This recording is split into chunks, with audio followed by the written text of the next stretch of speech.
Assalomu alaykum, hurmatli kuzatuvchilarimiz, aziz ayollarimiz. Bugungi mavzuimiz juda muhim mavzulardan biri hisoblanadi. Ya'ni ayol kishi organizmini to'laqonli tushunish uchun albatta siz hayz sikli haqida tushunchaga ega bo'lishingiz kerak. Chunki ayniqsa ayollarimiz va yosh onalarimiz, qiz bolalarni tarbiya qilayotgan onalarimizga bugungi kunga kelib bu juda muhim ahamiyatga ega. Hayz normada qanday bo'lishi kerak? Biz bilamiz, demak, ayol kishi o'sha farzandli bo'lganda, ayniqsa qiz farzand dunyoga kelganda qizchalarimiz demak ona qornidayoq demak tuxum hujayralar zaxirasiga ega bo'lishadi. Ya'ni ma'lum bir sonda o'sha xromosom kasalliklar bo'lmagan sog'lom qizlarimizda yetarli miqdorda antral tuxum hujayralari bilan tug'ilishadi va bu demak o'sha o'smirlik davriga kelganda birlamchi va ikkilamchi jinsiy demak o'zgarishlar paydo bo'lishi boshlab va keyinchalik bizda 16 yoshgacha demak normada bugungi kunga kelib 16 yoshgacha hayz kelishi bu qizlarimizda norma hisoblanadi. Chunki biz hayzni kelishida nimalarga e'tibor berishimiz kerak? Ya'ni qizlarimizda shunaqa holatlar bo'lishi mumkinki, hayz kelishi boshlanishi mumkin yoki o'rtada qandaydir bir sabablarga ko'ra to'xtab qolib, keyin yana davom etishi mumkin va biz albatta bunda e'tiborli bo'lishimiz kerak.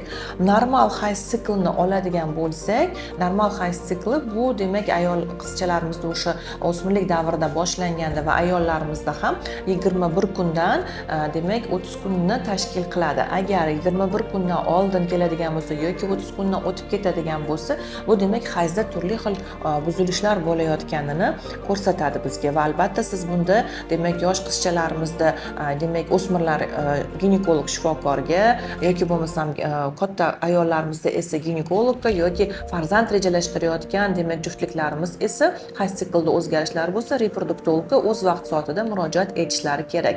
Va siz albatta hayz siklini demak normaga qanday keltirishni ginekolog bilan maslahatlashgan holda qandaydir sizda yondosh kasalliklar sabab bo'lishi mumkin yoki ginekologik kasalliklar sabab bo'lishi mumkin.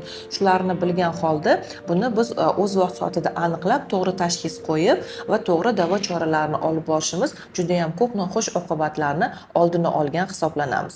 O'z tajribamdan kelib chiqadigan bo'lsak, mana bizga yosh oilalar murojaat qilishadi ko'pincha bepushtlik bilan, ya'ni bu 5-6 yilga emas, ya'ni 1 yil o'tmasdan turib demak farzand ko'ra olmayotgan juftliklarimiz murojaat qilishganda o'zimda ham shunaqa keys bo'lgan. Bu qizchamizni hayzlarida qizlik davridayoq o'zgarishlar bo'lgan. Ya'ni o'sha 3 oyda, 4 oyda bir hayz kelib yurgan, onalari e'tibor bermagan, vrachga olib bormagan va yangi turmush qurgan kelinchagimiz turmush o'rtoqlari bilan kelyaptilar. Men ultrazvuk tekshiruviga olganimda ularda antral hujayralar soni umuman qolmagan, ya'ni yo'qligi aniqlanyapti. Va men ularga savol berdim, qizlik davrida oyizlar bilan tekshiruvga borganmisiz desam, yo'q dedilar. Ya'ni shunaqa xalqimizda tushuncha borki, noto'g'ri turmush qurgandan keyin yaxshi bo'lib ketadi, farzandli bo'lgandan keyin joyiga tushib ketadi hayz sikli deb noto'g'ri o'ylovlar bor. Bu juda ham noxush oqibatlarga, hattoki nafaqat bepushtlikka, oilalarning ajrashishiga ham ko'plab sabab bo'lmoqda. Agar biz oldindan shularni bilgan holda hayz siklini to'g'ri kalendarini yozib borib, qizlarimizga to'g'ri fikr bildirib, to'g'ri tushuncha bersak va o'z vaqtida ginekolog, reproduktolog yoki endokrinologga murojaat qilsak, bunday noxush oqibatlarni albatta oldini olgan bo'lamiz. Va demak hayz siklini asosiy siz bilishingiz kerak bo'lgani bu demak oddiy tilda aytadigan bo'lsak, ayol kishi organizmida voyaga yetgandan keyin bosh miya orqali demak gormonlar ishtirokida, qalqonsimon bez gormoni ishtirokida demak bachadon, tuxumdonga signallar kelib, demak o'sha bir oy ichida ikkita fazadan iborat bo'ladi hayz sikli. Birinchi siklda bu ayollarni estrogen muhim gormoni hisoblangan orqali bizda tuxum hujayra yetiladi har oyda va keyingi tuxum hujayra yetilib yorilganda 14 dan 15-16 kunlar oralig'ida va keyingi siklga bu ikkinchi faza boshlanadi. Hayz siklida bu o'sha progesteron gormoni, ya'ni har oyda demak to'g'ri qilib aytadigan bo'lsak, ayol kishining organizmi homilador bo'lishga tayyorgarlik ko'radi. Tuxum hujayra yetiladi, yoriladi va progesteron gormoni orqali hosil bo'lgan demak bolacha embrion bachadonga o'rnashishi uchun progesteron gormoni ishlab chiqariladi. Qachonki ayollarimizda, qizlarimizda mana shu ikkala gormon va qalqonsimon bez gormonining yetishmovchiligi boshlansa yoki disbalans bo'lsa, hayzda o'zgarishlar bo'ladi. Ya'ni tuxum hujayra yetilmaganda hayz vaqtida kelmasligi mumkin yoki bo'lmasam 2-3 oy, 4 oy, 5 oylab hayz ko'rmasdan keladigan qizlarimiz bor. Bu sabab bo'lishi mumkin va keyingisi bu turli xildagi yallig'lanishlar, shamollashlar bo'lishi mumkin. Buni ham o'zgartirishga sabab bo'ladigan yoki bo'lmasam yana keyingi sabablardan biri bugungi kunga kelib ko'p uchrayotgan polikistoz tuxumdonlarni, ya'ni multifolikulyar holati, ya'ni bu chambarchas insulinni gormoni bilan ballonlashi bilan bog'liq bo'lgan patologiya hisoblanadi.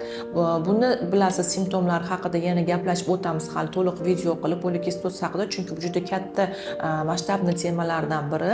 Ya'ni sizda o'sha shirinlikka tortish yoki bo'lmasam tez jahldorlik bo'lsa, ortiqcha tana vazni, tuklanishlar bo'lsa, siz bilishingiz kerakki, insulin gormoni juda ham yuqori, testosteron yuqori bo'lishi mumkin va polikistoz holatida ham tuxum hujayralar juda ham ko'p bo'ladi zapasi, lekin vaqt soatida birontasi ham yetilmaydi, yorilmaydi va albatta hayz sikli qizlarimizda, ayollarimizda buzilishiga sabab bo'ladi va buni natijasida demak noxush sabablardan biri bepushtlikka ham olib kelishi mumkin. Demak, hayz siklini biz bilganimizdan so'ng albatta demak uni kelishi, ya'ni o'rtacha o'sha 3 kundan 5 kungacha deb aytamiz. O'rtacha demak o'sha bir kunda, shu 3-kundan 5-kungacha birinchi 3 kunlikda ko'proq kelishi mumkin.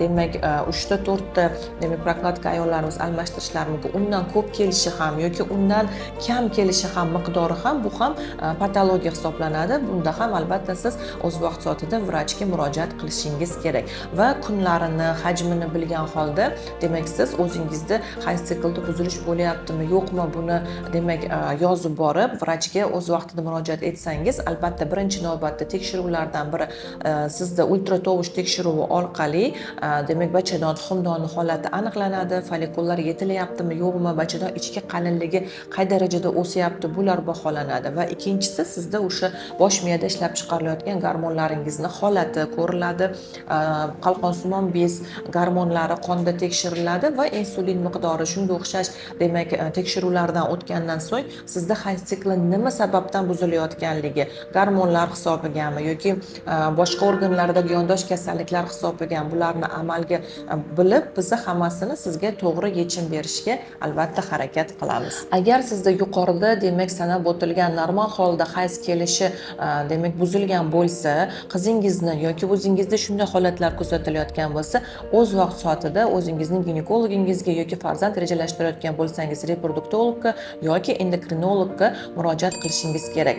Aks holda bu o'z navbatida turli xildagi noxush sabablarga olib kelishi mumkin. Bulardan biri albatta bu bepushtlikni turli xil ko'rinishlari, birlamchi, ikkilamchi bepushtliklar bo'lishi mumkin va hayz normada kelmagandan keyin ayol kishi organizmida turli xildagi nerv sistemasida, asab demak sistemasida va turli boshqa organlarda ham jiddiy muammolarga sabab bo'lishi mumkin va buni demak yakunida albatta sizni yashashingizga, turmush tarzingizga, o'zingizni demak energiyaga to'lib yura olmasligingizga sabab bo'lishi mumkin. Shuning uchun vaqt soatida vrachga murojaat qiling va noxush sabablarni oldini oling. Azizlarim, videoni shu joygacha ko'rganingiz uchun sizga tashakkur bildiramiz. Siz o'zingizga kerakli bo'lgan xulosalarni chiqardingiz deb umid qilamiz. Albatta sahifamizga va Instagram, Telegram kanallarimizga ham obuna bo'lishni esdan chiqarmang. U yerda qisqa bo'lsa ham yoki kunlik keyslarimizdan sizga chiroyli va kerakli bo'lgan foydali ma'lumotlarni berib boramiz. Va o'zingizda qanday yana savollar bo'lsa, sizni qiziqtirayotgan muammolaringiz bo'lsa, izohlarda yozib qoldiring. Ularni yechimini birgalikda topamiz.